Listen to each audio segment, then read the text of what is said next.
What is up, my ninjas? Shinobi here with another Diablo 3 Reaper of Souls video for you guys.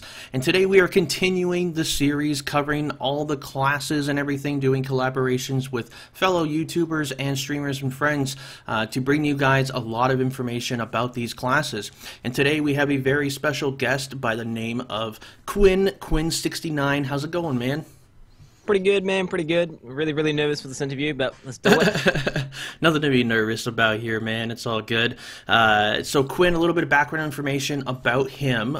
You did get rank 1 on the NA Seasonal for Season 1. So, congratulations on that, man. I was definitely cheering you on. I know you spammed those tier 51s like crazy trying to get that down. And the struggle, man. The struggle. It was definitely a struggle for sure. And you have a whole live stream thing going on for you right now? Is a like 365 stream every single day, try to make it on Twitch or something? Is that the thing? Pretty much full-time job, just streaming every single day for the next year.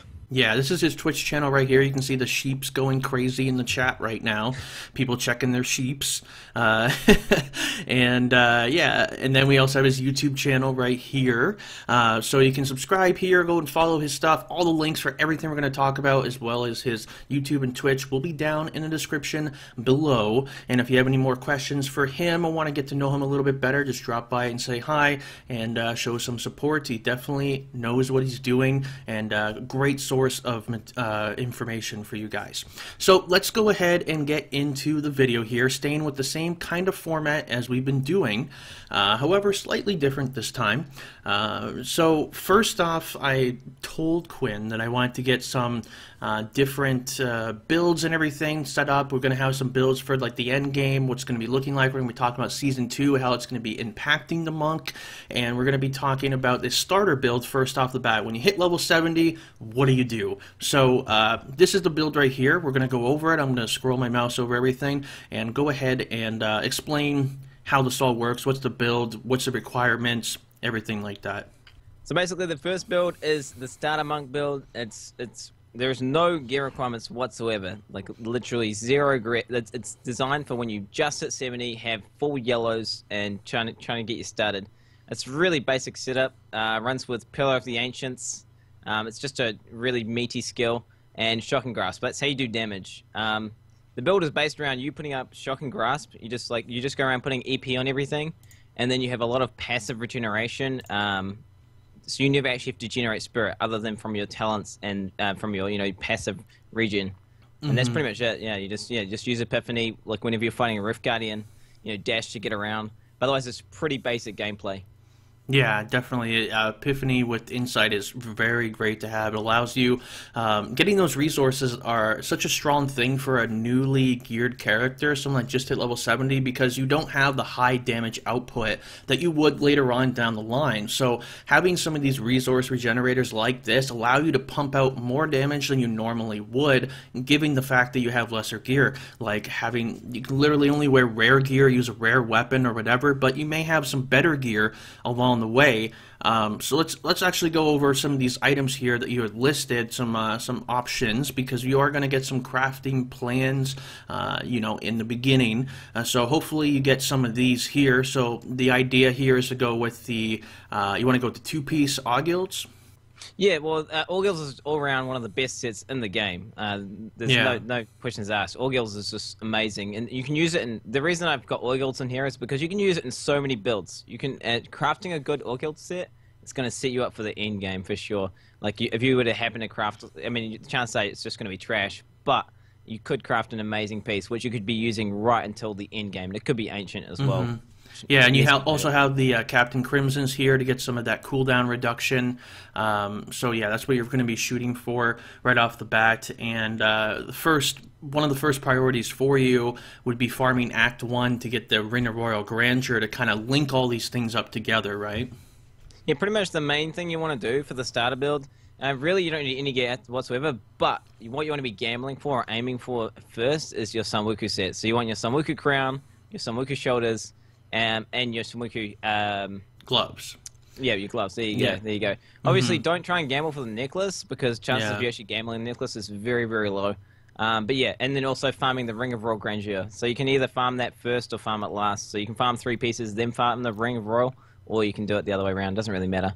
I would suggest going for the rings first though, because you'll be just hit 70, and then it'll just mean you can farm some rift shards and then get the ring at the same time. Yeah, you've listed a few weapons here. These are just kind of trash weapons that people don't normally use, but just in general, like we were talking about before we started this up, you're saying just literally any legendary two-hander off the bat, even a rare one off the bat, just two-hander is the key right off the bat there, right? Yeah, slower the better, because you are using Exploding Palm here, and because you're getting so much of your resources back, you can actually use stuff more often, and you're not held by attack speed and things like that.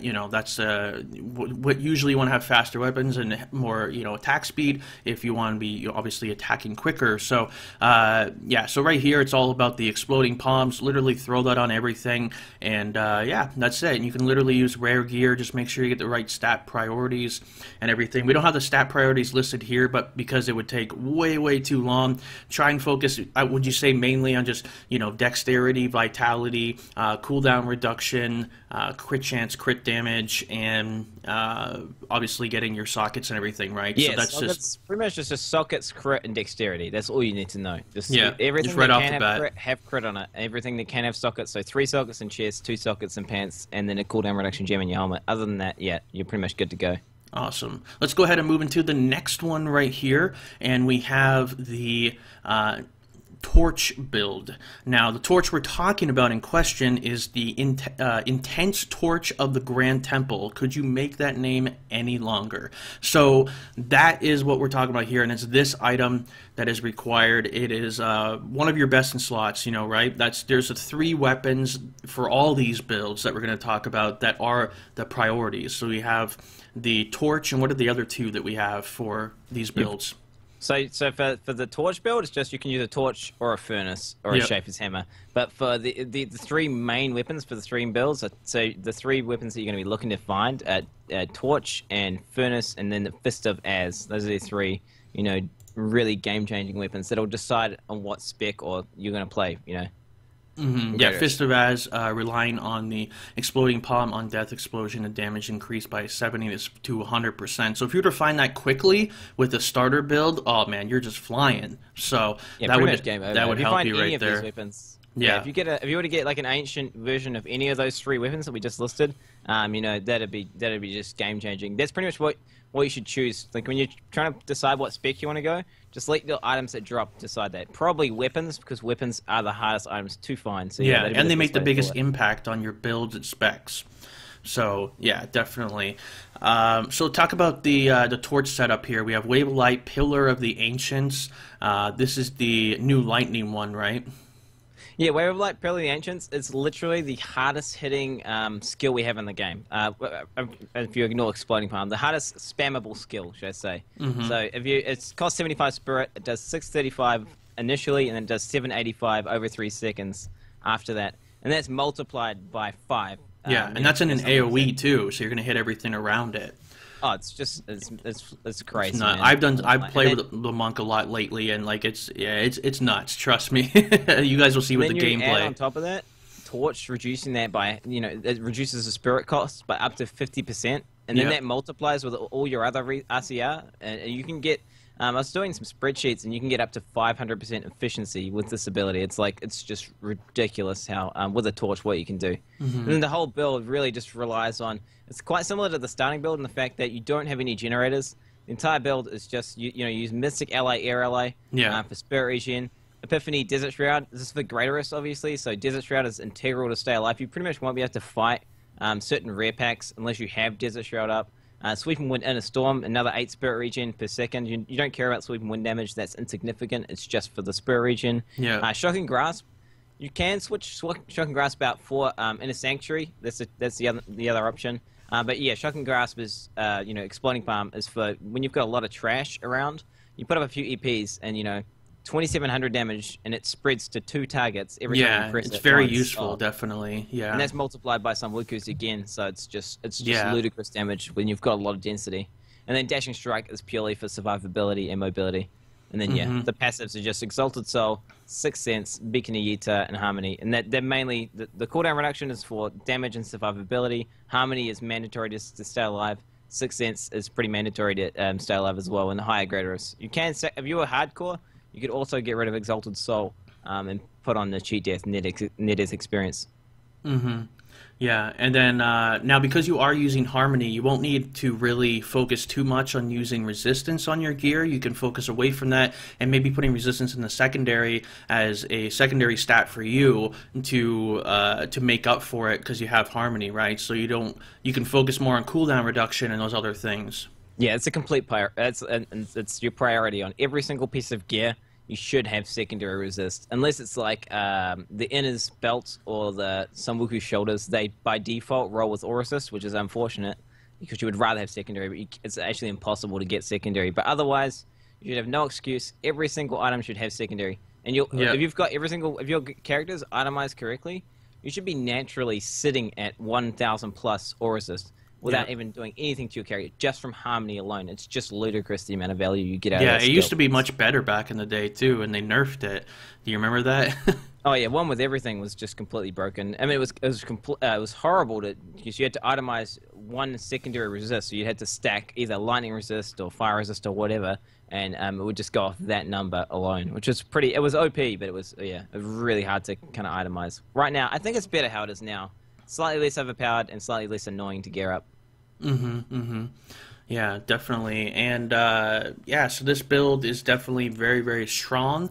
The Desert Shroud here, you have to use that damage. Now remember, this is for the high tiers here. This is something, now Desert Shroud would be used on the high tiers, whereas you can use, if you're having, any problems, you have the Insight to help you out in the lower thing when it's more of a starter thing, but then you kind of get over to the Desert Shroud for the high tiers, and you're really relying on the air ally, right? Because you have, how much cooldown reduction would you have for a build like this? What is needed? If you've got proper gear, if you've just got CDR everywhere it should be, you should be sitting at about 46.66 CDR if you have it properly geared. So yeah, you do have a lot of usage on the air ally, and yeah, it's a huge help. So what slots would you get? Struggle with Spirit, yeah. If you have the right cooldown reduction. What slots would you get cooldown reduction on?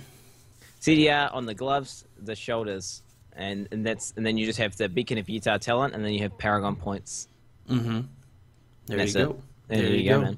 Easy as that. Easy peasy. All right, cool. Now we're moving on to the next build here, because we do have quite a few to get through. This is the Serenity Monk. Now, you made a video about this recently, and it's definitely really cool. The whole idea behind this is to pretty much be invincible, right? You just have Serenity forever, and it still gives you the awesome impact of using the previous build somewhat. So go ahead and explain it more there. If anyone has played the ZDPS Monk, it's where you play with permanent Serenity.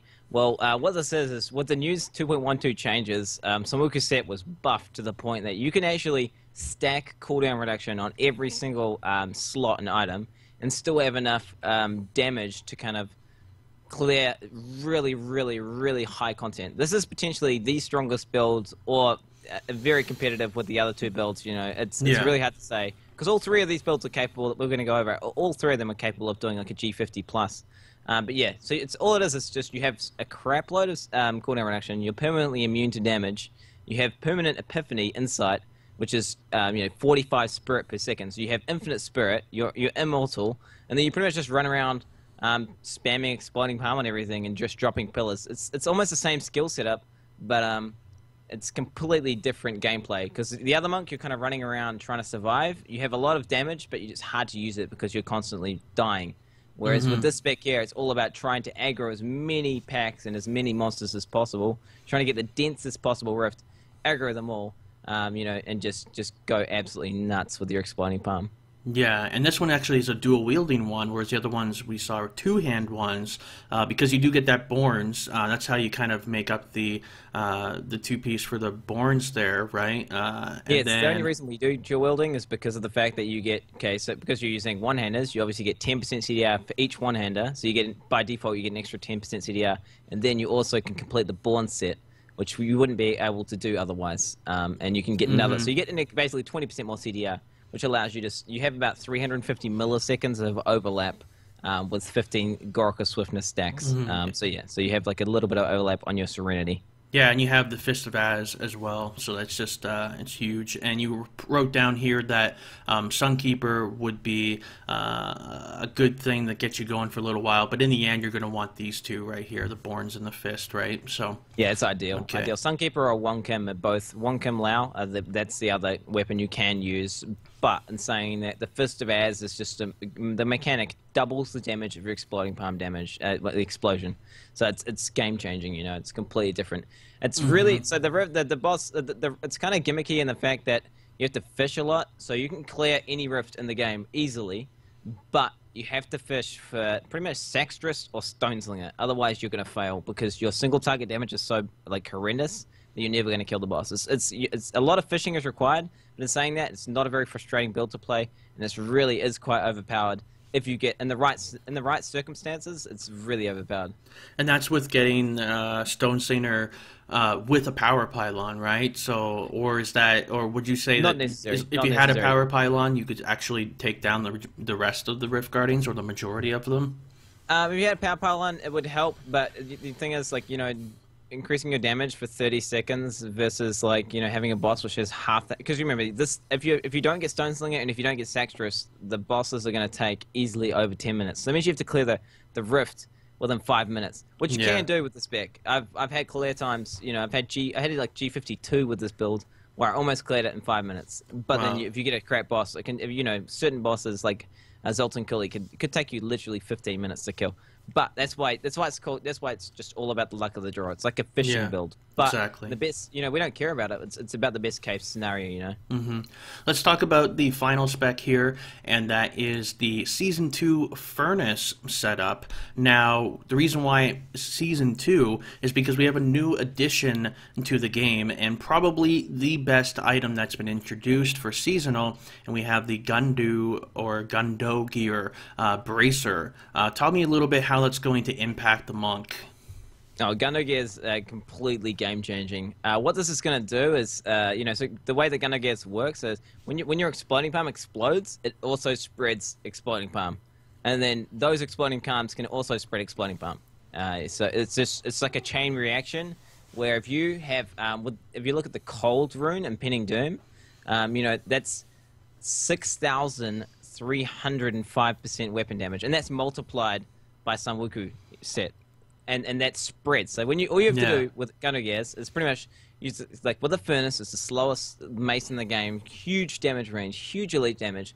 All you do is just put up 1 EP, get as much density as possible, and you just blow up that EP, and then you just watch the entire screen explode. That's what the spec is based around. The fact that, you know, with the torch build, because you have to wear the Gundo Gear in Season 2. The torch build loses all guild set, and that means you have one free slot to put a piece of gear in. And when you put Syndicate on, compare that to say the torch build, the Furnace build actually beats out the torch build by a lot with exploding palm damage and single target. It beats the torch build and single target by a very small margin, but the EP damage is almost 50% like stronger. Yeah, that's really really crazy. And then, so for this build here, it plays somewhat the same as the previous build. It's just slightly different. This one is a cold build you're talking about, right? Well, it's a hybrid build. It's cold and fire. Okay. Simply because of the fact that you use Syndicate for the 30% resource cost reduction. So what you're gonna be doing is you're gonna be using Lashing Tail Kick to pop the Exploding Palm. So you're gonna clear the rift with Exploding Palm. So you're gonna kill the boss with Vulture Claw Kick. Or if it's a hybrid boss, like say one that you can use that has adds like Binder or Saxtress or whatever, then you can also incorporate, which you would hope. That's where you kind of. It's another you're going to be fishing for the best case scenario. Yeah. That means you can abuse the fact that you've got these really broken exploding palms with your Furnace, combined with the fact that you've got the most efficient. Because Vulture Claw Kick, Lashing Tail Kick is by default, out of just standalone, the best skill in the game for doing damage, just hands down. The amount of spirit you spend and the amount of weapon damage it converts into, it is the best skill in the game for that. And then you combo that with a Syndicate, and then it becomes ridiculous. Yeah, definitely. Well, it seems very interesting, and I definitely want to try that out in Season 2. And speaking of fishing for the right rift and everything, let's now talk about some Greater Rift tips. Let's get away from the builds and such, talk about Greater Rifts, and talk about Season 2 coming up here. So first off, the thing we got to talk about is the fishing aspect that we said. So some of the key things with how to play these monks in the Greater Rifts. We've mentioned before that one of them here is grouping is the most important thing, right? Grouping and skipping you were telling me about. Explain a little bit why that's important. Well, pretty much the most important thing for Greater Rifts is grouping, and the way which monks do that is you just run into the rift, and you will just skip everything until you can see a decent amount of density. And what you want to do is, because you're trying to get maximum value out of your exploding palms, is you're going to try and aggro, say, like 2 or 3 packs of white trash and pull them into the same area. And then what you're going to do is you're going to do circles around them so they become really dense. Because exploding palm radius is only about 10 to 12 yards. You know, it's a really small radius, and you're just trying to get those mobs packed together, shoulder to shoulder. And then once they're completely grouped up, that's when you kind of milk them a little bit, drop a few pillars, and then once they get low, you put an exploding palm in, and then you blow it up, and you just watch the entire screen blow up. And you know, you can save a lot of time. Instead of like spending 20 seconds blowing up 1 pack, you can blow up 3 packs. It just takes a little bit longer to collect them, but then the explosion is just going to kill them anyway, so it doesn't matter. You save time in the end game. Yeah, it's much more efficient. It's something that is even just good to use if you're just farming for items or anything like that. You know, always being efficient with that. And it makes more sense with this because of Exploding Palm. You want to make sure that you do get that radius, and that's definitely really true. So what are some of the types of monsters that we might want to skip here? You mentioned the elites, the yellow mobs. You want to skip those just mainly because they have such high health. Or would it be okay if you did get a bunch of guys aggroed around it, or you generally just want to stay away from them too high of health in the high Greater Rifts? Pretty much in really high Greater Rifts, you're never really going to be able to. Maybe with Gundo Gears and Impending Doom, you might be able to just one-shot them. And if they happen to be in the density and in there, don't worry about them. Just ignore them. Just kill the white trash. And even if you get them to half health, don't waste your time killing them. Just skip them anyway. But say they follow you into another pack of trash, then you can blow them up. But pretty much any yellow mob in the game, you will almost always skip. There's really no situation in which you're going to make time with them. Maybe sometimes you can get like a grotesque with like summoners or like a wretched mothers, and sometimes they spawn a lot of trash, and you can actually get away with killing them. Yeah. But it's just a good rule is to just skip every yellow pack.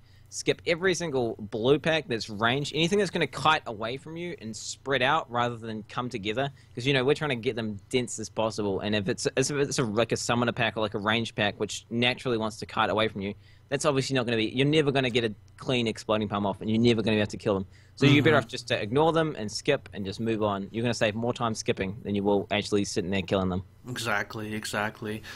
So speaking of... let's go flip it on the other side, and we'll talk about the dream. We'll talk about what you're looking for in these Greater Rifts. What is it that you really want in these dense packs you were talking about? What kind of monsters are you looking for that are really going to be like, wow, I got this rift, I know it's a win. So give me a couple examples here.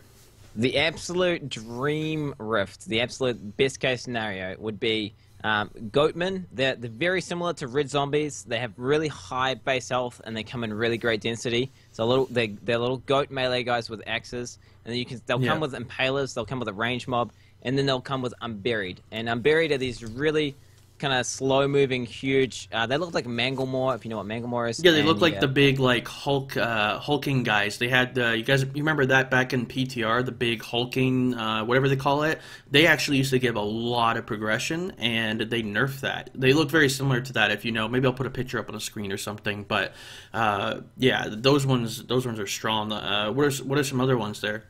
Yeah, so if you get red zombies, arachnids, you can actually get even like the like flies. I don't know what they are. They're just these flying. I don't know. They're flying mob, and they come in. If you get pretty much any mob type which isn't going to kill you and comes in great density, but especially the ones that will have like a medium, ones that don't just instantly die, like those little scorpions that just die straight away. Yeah. They're not going to give you anything. It's the kind of durable mobs which don't kill you. That's what you want to be looking for, and just lots of density. The really slow melee type monsters that have a lot of health and don't really do very much, like the ones we mentioned here. It's kind of what you're looking for. You just, you throw your exploding palm on all of them, you blow them all up, you move on to the next, and it's just so powerful. And like you said before, the Rift Guardian is going to take a while for you to do with all of these specs, right? So you're going to have to have a lot of time on that Rift Guardian. So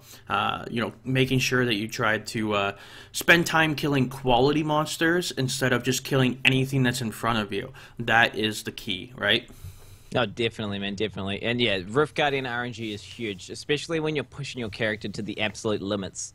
You could be failing like a greater of 40, say, and then you could be at a 45, just depending on the RNG of the mobs. That's how much of a difference it does make when it comes down to it. Like, Stone Slinger has half the amount of health compared to the other Rift Guardians, and he's relatively easy to kill. Yeah. There's so many, it's kind of annoying, but it's the way we have to play as a monk. It's true, it's true. And to finish out the video here, I want to talk about the 2 new legendary gems that we're getting. Are they going to make a big impact for the monk, or is it something that you guys are just going to stick with, what we've been having up until now, what we've been doing up until now? Oh, it's absolutely game-changing for monks, because monks don't really, currently in the current meta, monks don't really lack damage. It's more the fact that we can't stay alive. Like if we were permanently immune, like the Serenity build. Yeah. If you could have that kind of defensiveness combined with the damage of a torch build, and that's what these gems are. The Molten Beast, the Molten Wild Beast Gizzard, the healing gem, is just crazy amount of recovery. I think it's like 60k life per second. That's crazy amount of healing and survivability. And then also the Esoteric Alteration, the damage reduction one. They're both really game-changing gems. Pretty much, if you're lacking recovery, you're going to want to use the Gizzard in Season 2. And if you're lacking, so if you've got, but then if you have lots of recovery and you're just dying because you don't have enough reduction, then the Esoteric Alteration would be the best choice. But you probably don't want to use both unless you're hardcore. That's probably the only situation in which you might consider using both. Yeah. So you're talking about the life regen one. Would you maybe try to couple that with the skill that the monks have, the one that gives you based on your life regen that you do have? I can't remember the name of it right a second. Mentor of Healing. Mentor of Healing. It's beautiful. We already have Mentor of Healing. It comes with the inner set. So you have 50k from the gem, then you're going to get 30%. It's going to double dip, and you're going to get another 30% out of that. So it's just crazy the amount of scaling you get. Yeah, I was thinking of the other thing. It's the one that gives a protection to your group and yourself. You take 55% less damage. That one, that's what I was talking about there. There's a rune that you can get that gives you healing. Yeah. There's a bunch of skills that are based off it, but none of them are really powerful. The only one that's really noticeable is Mentor of Healing, but you can, there is runes in Inner Sanctuary, and there is runes in Serenity Ascension. That's what I was thinking about, Inner Sanctuary. Yeah. All right. Well, that's great. I mean, lots of builds here, lots of really valuable information. I hope you guys did enjoy all of this information. Remember to check out Quin69, or just Quin, at his Twitch and his YouTube for more information. And Season 2 is coming up. How pumped are you for Season 2, man? Oh, dude, I'm gonna be going like no life. I'm gonna be playing like more than 15 hours a day or something. There's lack of sleep, pretty much dead by the end of Season 2A. I'm gonna be going ham. What about you, dude? Yeah, definitely. Yeah, I'm gonna be pushing it really hard too. I did the Witch Doctor, I did the Wizard. I did really well with both of those, and I'm moving on to something else. I don't know yet. I feel like everyone's gonna play Monk because it's gonna be so powerful. But I don't know. Maybe I'll go with Monk. Maybe I'll go with something else. But I do want to switch it up a little bit. Submit to us. Yeah, join the monk side. Yeah. But that is everything for today, guys. Like I said, I want to thank you once again for watching and all that, and checking out all this information. And yeah, all the links, everything will be down below in the description. Just make sure you check that out. And I also want to thank you, Quinn, for doing this with us here. This is it was definitely great to have you, and it's been a pleasure. Yeah, no problem, man. It was great. It was actually a lot of fun. All right. Well, that'll do it for us today, guys. And my name is Shinobi. And until next time, thanks for watching.